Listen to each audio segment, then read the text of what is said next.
মন কখন খারাপ হয় জানেন? দুশ্চিন্তা কখন হয়? যখন আমাদের সিদ্ধান্তের সাথে আল্লাহর সিদ্ধান্ত মিলে না, আমাদের প্ল্যানিংয়ের সাথে আল্লাহর প্ল্যানিং মিলে না। কিন্তু আমরা তো জানি হবে তো সেটাই যেটা রব চায়। তা আপনি ভালো থাকবেন কিভাবে মন খারাপ থেকে? সূত্র একটাই, রব যেটাই চাই সেটাই আপনার চাওয়া বানিয়ে ফেলেন।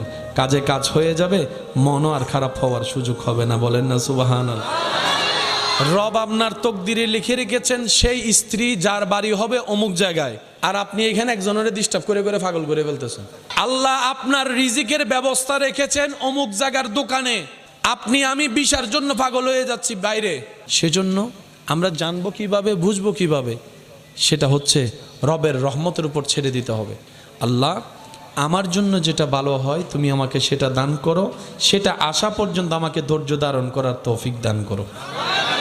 আপনাকে যেতে হবে না, আপনার রবই আপনাকে সেই জায়গা পর্যন্ত পৌঁছাই দিবে।